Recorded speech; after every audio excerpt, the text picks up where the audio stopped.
To David. They're all going to say hi to you now. Get ready. Everybody on the stream. And I want to show you, because everybody's asking about our central counties. Well, we're getting a little activity picking up there down near Missouri City. You see that? Yeah, that's brand new there. That just popped up just a little while ago. So that's just a little enhancement that we're seeing beginning there around the Missouri City area. And one of the things we'll need to watch out for here with this particular one is the fact that it's well to the south and east of all the activity. So if there's some moist air that's moving into this particular storm, there's not a storm to the southeast of it that's keeping that air from making it into the storm. As we go through time, that's something that we're going to have to watch very closely with this storm that appears to be in the vicinity of Missouri City there near the Fresno area, but it's moving in a northerly direction, and that would put it up towards the Houston area, Colin, coming up rather shortly. So yeah, that's an important storm, an important observation there. And then we still have all these other storms that are here. This big one here with the tornado warning on it to the east of Hempstead, just to the west of Waller. This one here looks interesting with hail there just to the west of Belleville, this one right here, and then we've been following for the last couple of hours, it seems, this storm that's holding together near Columbus. That is a very slow-moving storm that at the very least is going to produce some street flooding, a lot of lightning, and a lot of heavy rain there. You're right, and these are all supercells. So they are these cells. A couple of them, like the one down near Columbus, this is a supercell. It's been lasting for hours, as David said.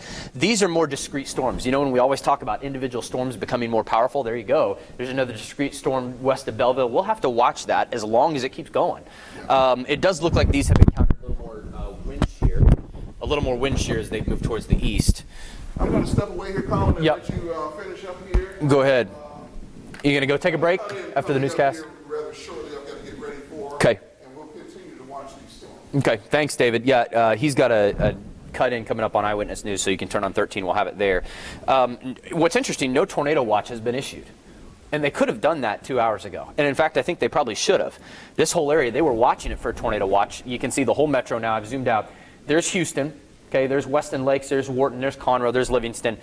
And they could have issued a tornado watch. They didn't do it. And there were several tornado warnings, at least a few. Let's zoom back in on the one tornado warning, and then they've allowed this to expire in 1 minute. So we're going to see what they do here. They've allowed it to expire. And Beth, top fan, Beth, she just said, bye, David. Hi, David. Bye, David. Yep, he came in, said hi, just checking in. And that's what we like to do, because we have, what's interesting about this studio, what I've never had at any other station I've ever been at, we have several studios right next to each other. The old studio where Dave Ward and Don Nelson, they all used to anchor in here. And then when they got the new set, they kept the old set in here, and they still have the new set. And so what's nice is we can just hop into this studio, that studio. We can do all of this. So our web producers are still watching this. I'm going to go until this tornado warning expires, guys. Almost done. I know we've been on this stream for a little while, but you guys are joining in. Thank you for joining in. A couple miles south on FM 949, Brandy, thank you. What's the difference between a tornado warning and a watch? Melvin, thanks for asking that. It's a good point. A tornado watch means that the ingredients are there and it's possible, but there's no specific storm with a warning. A tornado threat is not imminent. So what I like to say is a tornado watch is like you have all the baking ingredients to make a cake, but they're all just out there. You got the ingredients, they're all there. A tornado warning is when you got a cake in the oven and a storm is going and you bring the cake out and it is right there. There's a chance a tornado is there. Tornado warning is you need to take immediate tornado precautions. Tornado watch is typically issued about 2 hours prior, and it's issued for a large area so that people know, hey, this area could see tornadoes this afternoon, like all of Southeast Texas. But then once a storm starts going, starts rotating, and we have indications either by radar or because a tornado has been observed that there is a tornado threat, then they'll issue a tornado warning. And then there's actually one step above that. If we get a large storm that moves over an area, a large tornado, and it's long track, they will issue what's called a tornado emergency for a populated area, what they probably could have had for Franklin a couple of weeks ago, if you remember that storm. All right, great question. James, Jose, thank you for asking that. Asked if we're going to see more storms later tonight. We certainly might, and that's why I wanted to show you guys the risk. I'm glad you reminded me of that, James. Thank you. And we're going to show you future track and what's going on here in just a second. Let me load future track in high res. And we're going to see what it shows for this evening. So it does a pretty good job here. It shows more storms trying to move in right there. So actually early tomorrow morning when I'm doing the newscast. So looks like tomorrow morning we could have another line of storms try to move through here. And those could actually be pretty substantial right there as those move through. There will be a tornado threat with those. So I'm glad, David, that you brought that up.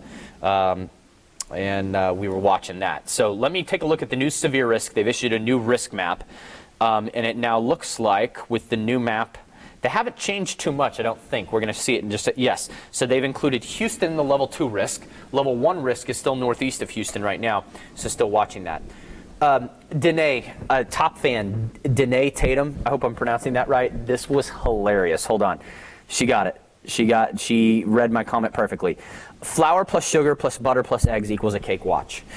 Cake in the oven equals a cake warning. Perfect. Tornado watch versus tornado warning. Same thing. Ingredients versus there's actually one coming out of the oven. We've turned, I don't know how we've made ourselves hungry now talking about cakes. I'm sorry, it's my fault there. Danae, that was hilarious. I'm laughing here. I live and work on the yellow line, Gilbert. Yeah, so severe threat continues into overnight. And I really think tomorrow early morning we could have some strong storms, which just means that my sleep is going to be limited again tonight. But it's okay, I live for this stuff.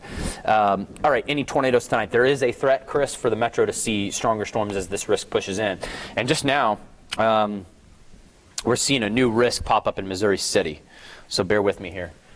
I'm okay, thank you. I have something. Would you bring me another mic battery just in case? Well, it's in this thing. You're hardwired. I'm hardwired. I'm good. Thank you.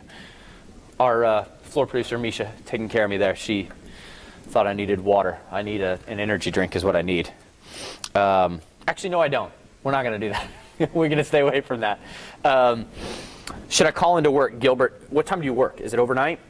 Just keep an eye on things. Is the storm in Hempstead with hail moving towards Conroe? Joe, that's a good question. And before we move back to the South Metro, yes, it is. Again, it may move a little north and east of you, but let's put a track on it as if it includes Conroe. If it were to hold together, Conroe would be about 2:30. So we have some time here before that storm actually tries to move in. Let's see. Baytown, Mont Bellevue, risk for tornadoes, not right now. Really, the better chance is going to be if we see any early tomorrow morning as those storms move through. Again, still watching this cell up near Hempstead, and also more cells have now moved into the Southwest Metro. So here you go, now over Missouri City, Alameda, up towards just south of Meyerland and the South Loop there. All right, so what we're going to do is I'm going to take a break. Thank you guys for joining me. Follow me at ColinABC13, Instagram, Twitter, Facebook. I promise I'll see you, and I'll try to get, if you send any pictures or updates, I always try to share. And we're going to regroup here, and if we see more storms fire this afternoon, and as we talk and look ahead towards more later tonight, we'll update you there. For now, as there are no tornado warnings, there's just one more severe thunderstorm warning for that cell in Colorado County. Watch that one closely if you live there. What we're going to do now is let this stream go. Thank you for joining in. Again, download the ABC13 app. Join us on ABC13 Houston's Facebook page. Again, if there's another warning, we'll come live on there. And follow me at ColinABC13 for the latest updates from my pages. I'll post a little overview coming up what we can expect for tonight in just a few minutes.